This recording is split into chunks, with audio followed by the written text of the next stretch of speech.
crowed. Then they led Jesus from Caiaphas to the governor's headquarters. It was early morning. They did not enter the headquarters themselves, otherwise they would be defiled and unable to eat the Passover.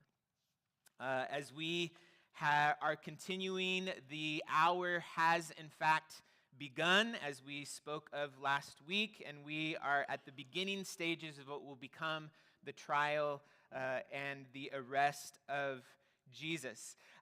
You're going to see a shift take place, and you'll see the shift take place next week, but right now, verses 12 through 14, Jesus is really standing in front of the religious leaders, and he is currently on a religious trial. So this is kind of the theme of what's happening. That will shift, and it will shift from a religious trial to a political trial. And so you're going to see that shift as well. That will happen next week if we continue in John next week. I'm not exactly sure yet because I might talk about the week of prayer and practice, but we'll get there when we get there. But as we think through this, you kind of need to keep those categories. There's religious motivations, there's political motivations, and they kind of move in and out of one another. And so in verses 12 through 14, we are in the religious stage of the trial. Annas, he is mentioned in here as the high priest, but if you are a scholar in the system of Jewish high priests, what you realize is during the time of Jesus' life, Annas was not the high priest at this time. Caiaphas was the high priest at this time. And so the question becomes, wait a second, what's going on? So let's clear this up. Annas was high priest before Caiaphas. So Annas was high priest in AD 5 through AD 15. And if you follow the Old Testament rules of how long does a high priest stay a high priest, the Jewish people viewed the office of high priest as a lifelong service. Not only did Annas continue to be high priest in the eyes of the Jewish people, even though Rome didn't officially recognize him as the high priest, Caiaphas was the high priest. 5 of Annas' sons followed his footsteps in continuing the office of high priest. So he is very trenched in this role as high priest. And if you're following the religious system of the Jews, they would honor him as high priest. So if you're following the text and you're like, wait, whose high priest are we at and what's going on and can there be 2 high priests? That's all solved in really the cultural understanding of how the Jews treated the high priests. He was a man of extreme influence, and he was among the religious elite, and so that's why he's the first for Jesus to be brought before. Then Caiaphas is mentioned, and just again keeping in line with the timeline, Caiaphas served as the high priest between AD 18 and AD 36, which falls right into where Jesus is now, where we are in the timeline. And so we notice how Caiaphas is called the high priest at the end of our text, and at the same time, Annas is called high priest as well. Now, as you think through this, John is describing something going on during this religious trial. And what's happening is there is a lot of scheming taking place behind the scenes. Although both of these men describe themselves as men of God, the facts of the matter and what John is highlighting is that they are not. They are not doing what God would intend for them to do.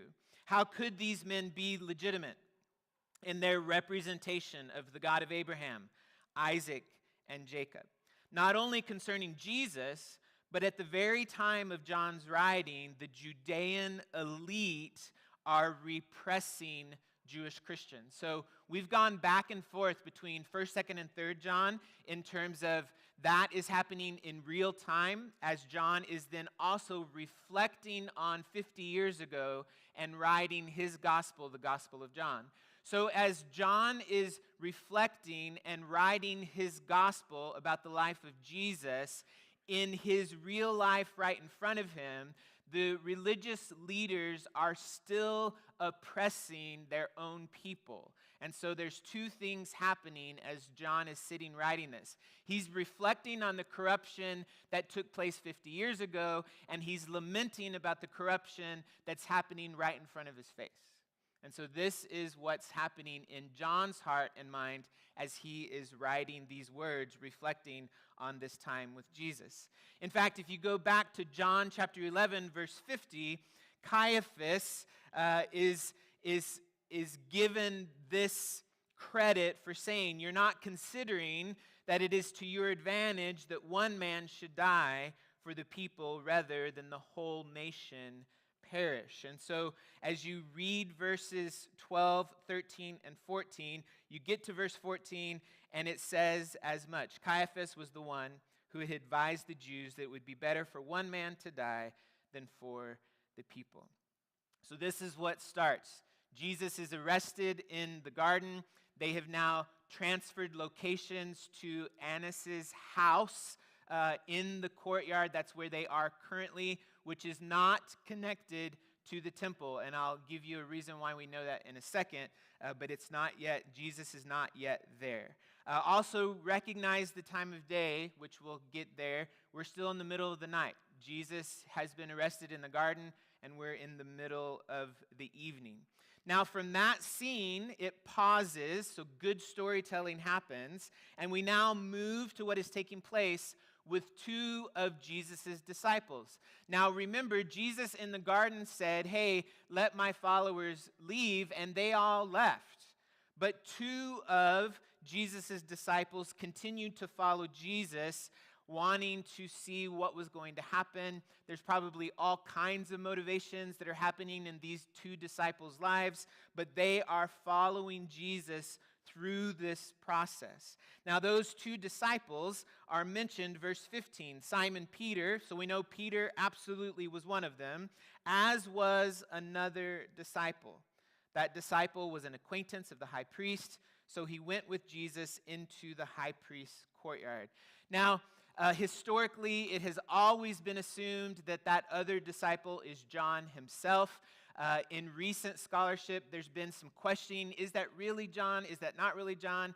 At the end of the day, I still think the predominant thought is, no, this is in fact John. I'm not going to get into all the details of why that's true, but highly likely the other disciple is John, who is again referring to himself in the way that he does throughout his gospel. So you have John and Peter following Jesus.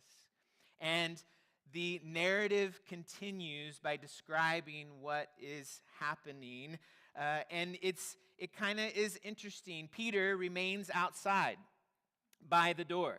John knows somebody. He's an acquaintance. And again, if you follow along, John was a fisherman. John's family was probably known as a fish supplier. And this isn't just speculative. You can kind of think through. So the fact that John would have connections inside who was a high priest, who has been a high priest for a long time, it's very, very possible that John's family was a supplier of fish for this family. Like, it's just part of this connection. This is how people worked in business and whatever. So John was an acquaintance, maybe of the servants or maybe of whatever, but he had access to be able to get in. And he goes in, but Peter is waiting outside. So the other disciple, the one known to the high priest, went out and spoke to the girl who was the doorkeeper and brought Peter in. Here's the clue that we're not at the temple. If we would have been at the temple, there's no way a female would be watching the door. A male would be watching the door. So we're not at the temple. We're at a private person's house, of which the doorkeeper is a female, and John is going to go talk to this doorkeeper so he can get Peter access into the courtyard. This is what John is describing. Then the servant girl, who was the doorkeeper, said to Peter, "You aren't one of this man's disciples too, are you?" Peter very quickly, "I am not," he said.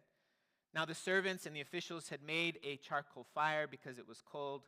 They were standing there warming themselves, and Peter was standing with them, warming himself. As you think through everything that's going on here, I want you to realize why John changes scenes and slows down the story and focuses on Peter. Peter stands in contrast to what is taking place with Jesus. So currently, the narrative is contrasting Peter and Jesus. Peter, in confusion and fear, denies knowing Jesus. Jesus, through courage and faithfulness, is going to continue to speak the truth and continue to protect his followers. Notice the contrast. Peter is motivated by fear and ultimately leads to denial, and Jesus is continuing to walk the path of courage in the calling that has been given to him to be faithful to the truth and to protect those that are following him. Verse 18 describes a charcoal fire. And the beauty of the intricacy of storytelling is this is John's way of storytelling foreshadowing. And we're going to get here, but a charcoal fire is going to show up again. And I'll give you the reference, John 21:9. It's in the moment that Jesus is going to restore Peter. When they got out on land, they saw a charcoal fire there with fish lying on it and bread. Those are two bookends to Peter's series of denials and Peter's restoration. And if you think about smells, there is nothing more memorable, and it immediately puts you in that place as a smell. And there is nothing more distinct of a smell than a charcoal fire. And so John is allowing the senses to bring us into a moment of Peter's life. And that's what's happening here. And so that's why that detail, it's not just they were warming themselves by a fire, but specificity of what kind of fire, because he's drawing you into the rest of his storytelling in the future. I already spoke about likely this is John. He speaks with the girl who is the doorkeeper. He's at least familiar enough with her that she allows him into the courtyard. And I think this is interesting. The text is kind of ambiguous about, does she know that he's a follower of Jesus? Does she not know that he's a follower of Jesus? It is likely that he probably had a recognition that he hung around Jesus, so it's likely that she assumed that he did follow Jesus. So there's a lot of stuff going on here as John is talking to the doorkeeper. But as you think through this, as she listens to John, she allows Peter to come into the courtyard as well. But when she says this, and this is why the text is a little ambiguous, her question to Peter is probably a question of curiosity, but it's dipped in a thick layer of cynicism. Not hostility, but a bit of sarcasm here. You're not a follower of Jesus too, are you? Like it's that kind of question. She's trying to figure out what's happening. Now, as you process this, Peter is a mess. You can imagine what's going on inside of Peter. Imagine his nerves. Imagine his state of mind. He is now in the courtyard of Annas, and his mind is swirling with the fact that he is the only disciple that has assaulted a servant of the high priest.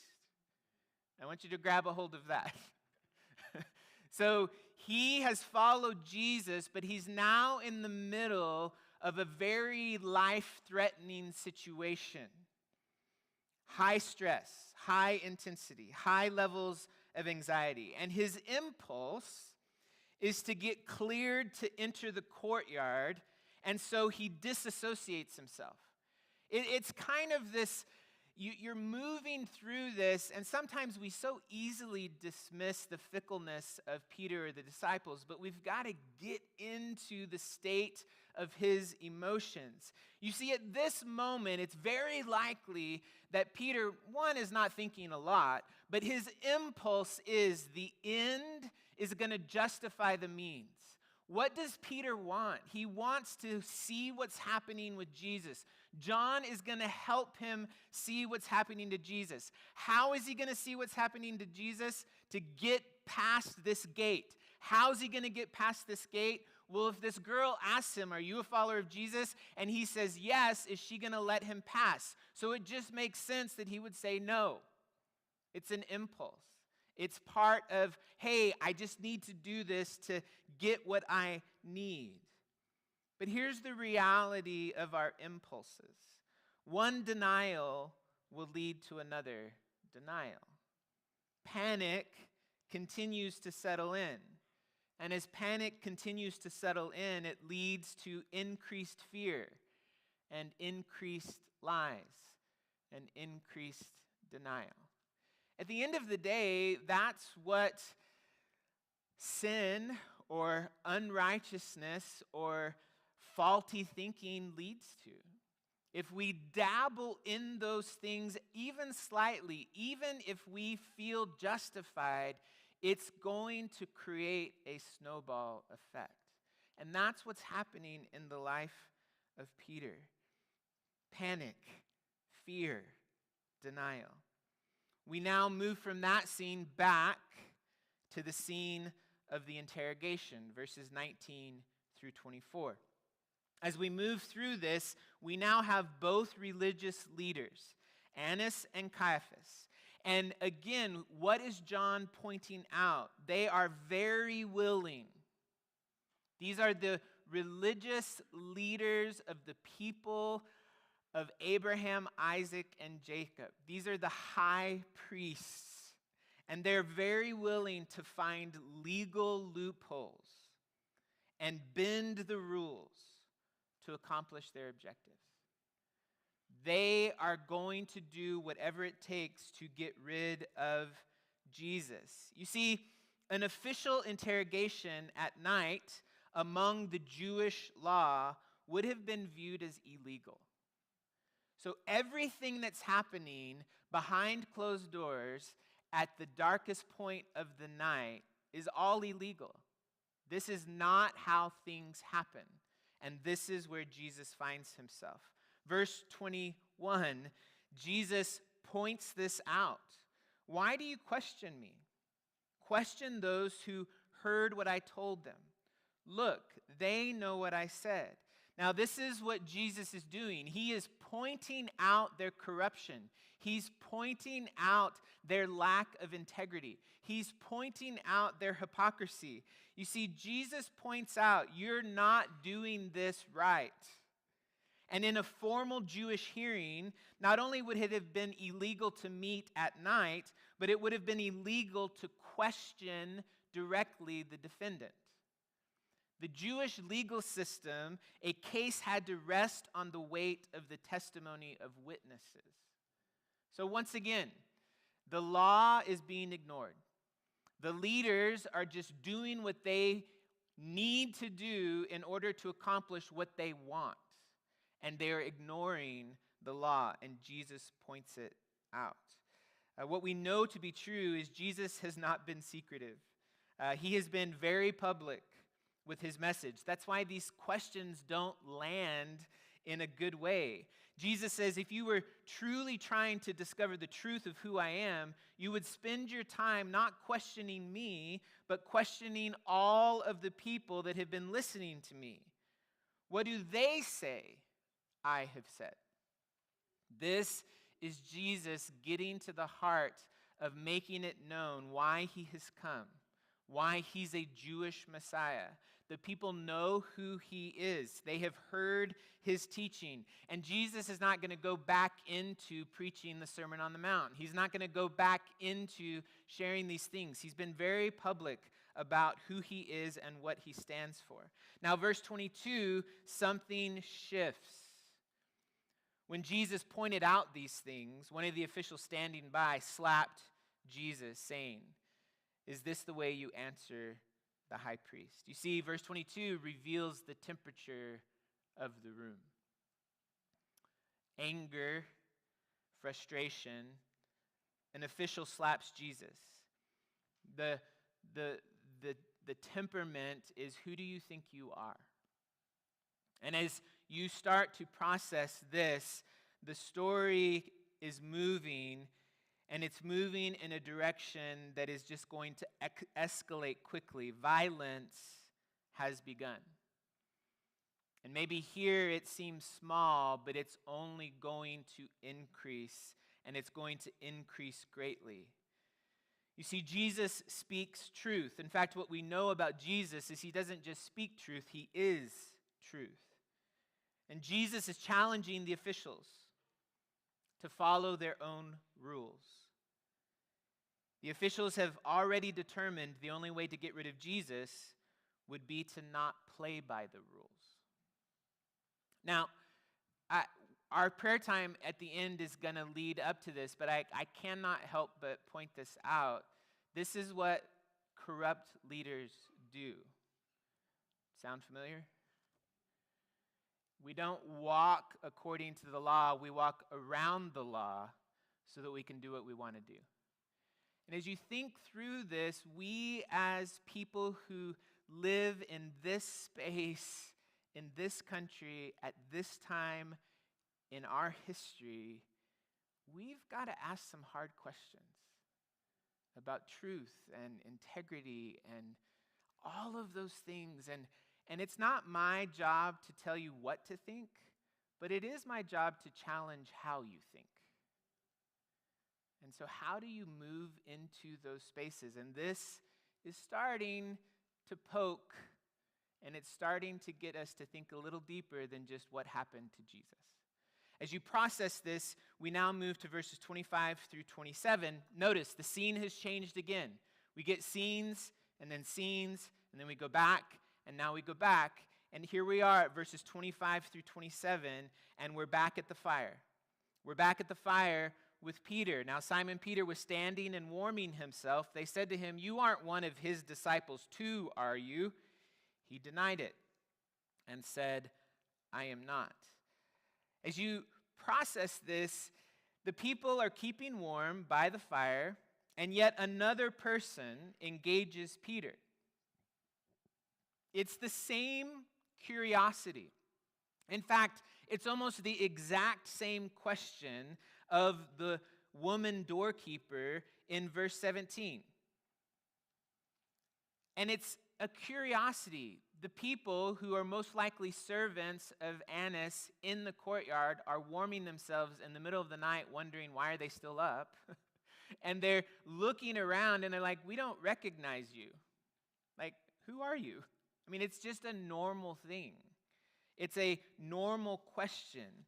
And as Peter responds to those questioning him, again, the contrast that John is setting up is how does Peter respond to the questioning versus how has Jesus responded to the questions. This is what is taking shape. Jesus speaks the truth. Jesus speaks the truth with calmness and courage. Jesus has denied nothing. Jesus has continued to be bold, to be truth-filled. But Peter, once again, is showing that he is speaking in fear. He's speaking in panic, and he's denying everything. This is what is generating in Peter. He's already in the courtyard. He doesn't have to just say something so that he can get past the doorkeeper, but now he's there and he's frozen, no pun intended, in terms of what do I do next? And so the denial continues. The story continues. That was the second time, but now one of the high priest's servants. In fact, it even gets more personal. A relative of the man whose ear Peter had cut off said, "Didn't I see you at the garden?" I mean, this is getting pretty confrontational, if you will, to some degree. And Peter again denies it. Things ramp up, and Peter is like, "I am guilty of that. What's going to happen to me? I don't know what I'm doing," and denies it again. And immediately, the rooster crows. Now, John wants his listeners and his readers to be warned. And here's the warning. And I think this is the warning that's applicable to us as followers of Jesus in 2026. Regardless of the opposition, remain faithful. This is what John is saying.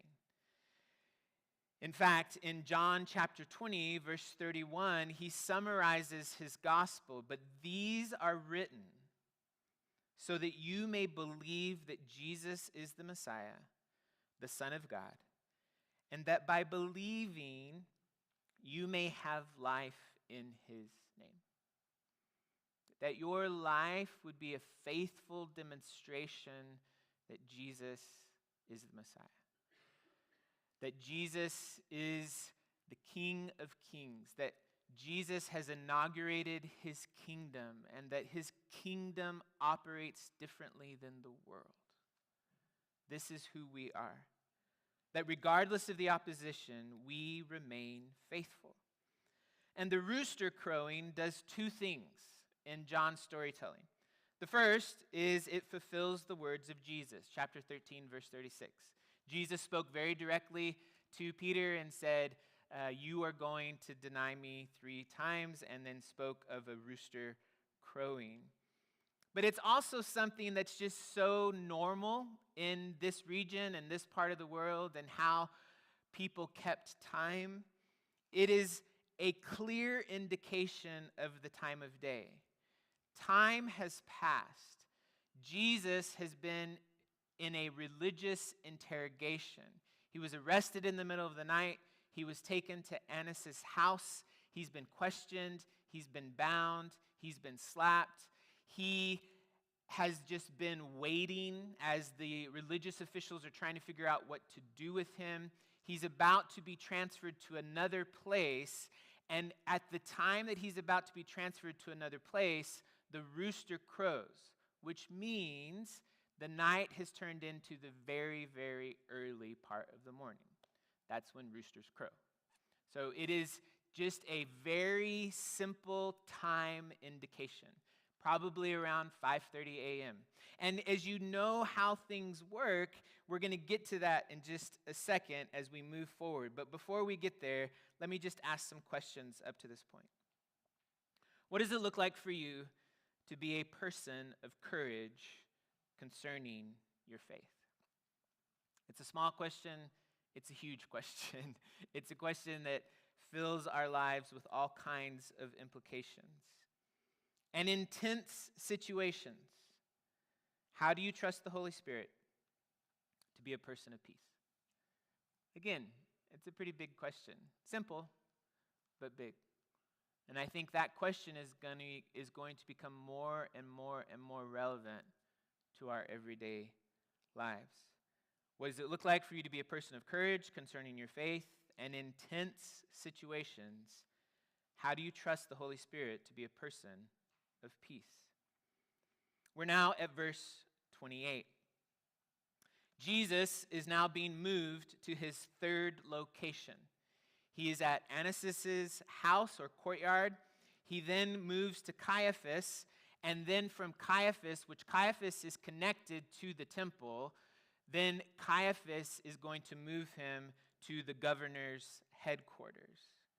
Now, as you think through this, most likely, going back to the timing of the rooster crowing, most likely Jesus would have been brought to Pilate, the governor's headquarters, before 6 a.m. So we're right at the 5:30 to 6 a.m. time stamp, and John does this on purpose. You kind of have to know the business practices of the Roman governors to understand what's going on here. Roman officials began the day. This is, I didn't know this until studying this, very, very, very early in the morning. In fact, they would have started their day, their work responsibilities, at around 6 a.m. And they would have worked through their work responsibilities from 6 to 11 a.m., and then they would have been done at that point. This was the normal kind of routine of Roman officials. And so Caiaphas is bringing this very tense situation that is about to change from a religious interrogation to a political interrogation very early. He's trying to get in the front of the line of the agenda of Pilate. That's what's happening here. And so that's why it's moving into these early morning hours. And once again, John is making in verse 28 a very clear statement concerning the hypocrisy of the religious leaders, of both Annas and of Caiaphas. Notice what it says in verse 28. They go to Pilate. They need Pilate. They need Pilate to do what they cannot do themselves. And we'll get to that next time we arrive at the Gospel of John. It was early morning. But what did they do? They did not enter the headquarters themselves. Otherwise, they would be defiled and unable to eat the Passover. John is highlighting the dripping with hypocrisy that's happening. The Jews take elaborate precautions to avoid ritual contamination in order to eat the Passover. At the very time, they are busy manipulating the judicial system to secure the death of him who alone is the true Passover. You see what's happening here? They have bent every rule. They have no problem breaking the law until they arrive at Pilate's doorstep, and then they won't go in because they don't want to be unclean. This is what's happening in their heart, corrupted. They're unable. The reason they won't enter is because they don't want to be unable to eat the Passover. Okay, now if you're following along, when was the Passover meal? It already happened. So Jesus already ate Passover with his disciples. And now we read in the timeline that the religious leaders are worried they won't be able to eat the Passover meal. Did John get the details wrong? No, he didn't. We have to understand what is being talked about. So this is what's being talked about. Unable to eat the Passover is not referring specifically to the Passover, the meal, but all that is involved in the week that followed, which included the Feast of Unleavened Bread. So when you said Passover, it would include the Passover meal, of which Jesus had already observed, of which many people had already started the process.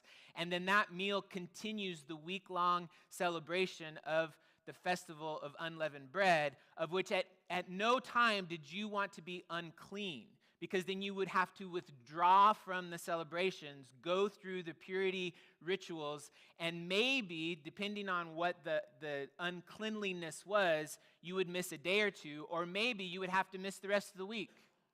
And so this is what the religious leaders were trying to avoid. They did not want to be uninvolved in the celebrations that were happening at Passover. So that's why John says what he says, not only to show the hypocrisy, but to show what's happening here. Now, we've learned that John likes to highlight irony. And so as we move through this text, this is what John is highlighting. The true high priest will be sent to his death, but the false one, by the false one, so that through his death, God will rescue his people. Again, notice the true high priest is going to die at the hands of those who are labeled the high priest, who are supposed to be engaged on behalf of the people with God. Here's the irony. And as you think through this, it's a bigger cosmic reality. And so this is where we're going to land the plane. You see, the world. What is in opposition to the kingdom of heaven? The flesh, the world, and the enemy. The world is following in the footsteps of whom? Of the first Adam. Humanity is continuing the legacy of disobedience, violence, and death. And since the first Adam, of which the biblical narrative from the Old Testament all the way through shows that because of the sin of Adam, that humanity continues to deteriorate. humanity continues to fall into spaces of disobedience, violence, and death. And so the highlight here is that even religious leaders are following in the footsteps of the first Adam. They're following in the deterioration of humanity, which then continues in death and violence and disobedience. And moving forward, all of the upcoming events and circumstances which take place concerning the death of Jesus. So things are about to get super intense. And all of those things can be described, every single one can be described as unfair and unjust. Everything. Everything that is about to take place concerning Jesus is unfair and unjust. Again, this is a poignant place to just process that. It oozes every step that we will take through the death of Jesus, oozes with selfishness, arrogance, abuse, and everything that is shameful. It's a description of the deterioration of humanity. And again, I go back to how do we stand courageous in a space that just continues to deteriorate, continues to advocate violence, continues to act in shameful ways. This is the world we live in. It's not a world that has changed from the world before us. It's just we're getting to feel it in a much more visceral way, perhaps. And so what do we do with this?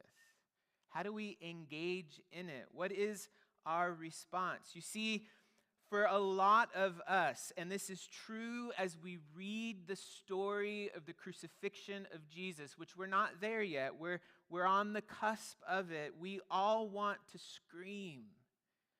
We want to scream with a deep, guttural scream. This isn't right. This isn't right.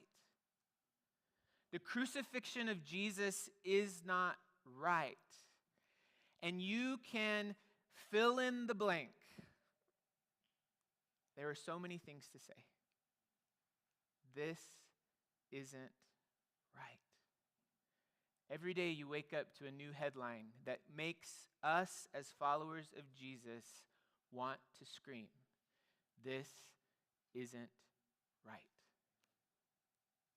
And so how do we find ourselves wrapped into this story? At the same time, we are left speechless. We want to scream, and yet we don't know what to say. We're unable to fully comprehend the depth. And as we look at the crucifixion, what we are unable to fully comprehend as we start to see the violence ramp up is that spiritual healing is going to take place. You see, the crucifixion ends with the resurrection. Spiritual healing is going to happen. And again, we can get really bogged down in trying to understand the history of the world and why things happen the way that they happen. But I do know that God has asked us as his followers to live according to the kingdom values. And Jesus has outlined those kingdom values very clearly. And what does it mean for us to be people of peace? What does it mean for us to be people who speak truth, who uphold human dignity? What does it mean for us to stand against corruption? all of these questions begin to swirl around and become a very real part of our everyday lives. You see, the reality is this: Jesus is the new head of humanity. Jesus is the second Adam. We no longer, as followers of Jesus, have to follow in the footsteps of Adam. We can now follow in the footsteps of Jesus. Paul talks about this in 1 Corinthians chapter 15, verses 45 through 49. This could be a 3-week message. So I'm going to read this, and I want you to start to just grab a hold of what Paul is describing. So it is with the resurrection of the dead, sown in corruption, raised in incorruption. Notice what Paul's doing. He's comparing the first Adam with the second Adam. He's comparing us following the legacy of Adam versus following the reality of Jesus. So it is with the resurrection of the dead. They were sown in corruption, but they're raised in incorruption. Sown in dishonor, but raised in glory. Sown in weakness, but raised in power. Sown a natural body, but raised a spiritual body. If there is a natural body, there is also a spiritual body. So it is written. The first man, Adam, became a living being. The last Adam became a life-giving spirit. However, the spirit is not first, but the natural, then the spiritual. The first man was from the earth, a man of dust. The second man is from heaven.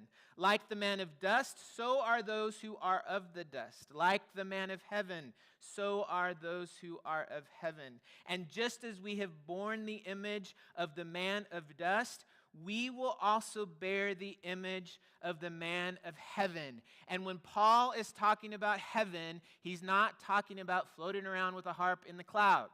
He's talking about your kingdom come on earth as it is in heaven. Are you people of heaven, or are you people of dust? And that is the contrast. Do you walk in the legacy of the first Adam, or are you resurrected and living the eternity life that is provided to us by King Jesus? Paul continues in his writing, and he picks this up in Romans 5 as well. Romans 5, 18 through 21. So then, as though one trespass, there is condemnation for everyone, so also through one righteous act, there is justification, leading to life for everyone. For just as through one man's disobedience the many were made sinners, so also through the one man's obedience the many will be made righteous. The law came along to multiply the trespass. But where sin multiplied, grace multiplied even more. So that just as sin reigned in death, so also grace will reign through righteousness, resulting in eternal life through Jesus Christ our Lord. You see, the reason the religious leaders acted the way they acted is because they did not know Jesus. They were just continuing the legacy of humanity. If you know Jesus, what does it mean for us to not walk in the pathways of lies and abuse and injustice and destruction? What does it mean for us to live according to the values of the upside-down reality of the kingdom of God? You see, through Jesus, humanity is offered redemption and new life. And so in closing, these are the questions. We will get to even a more intense exchange between Pilate and Jesus. But the questions for now are these: how do you bear the image of Jesus? How do people see you as people who are walking in the light of the kingdom? And in preparation for the week of prayer and practice, my question for you is to spend this week in a posture of gratefulness, reflecting on salvation, reflecting on life change, reflecting on what in fact has Jesus given to you. That can overflow into all kinds of circumstances. But what does it mean to be people who have embraced this spiritual life? Finally, how does Jesus bring comfort to you in the midst of a world that is filled with injustice?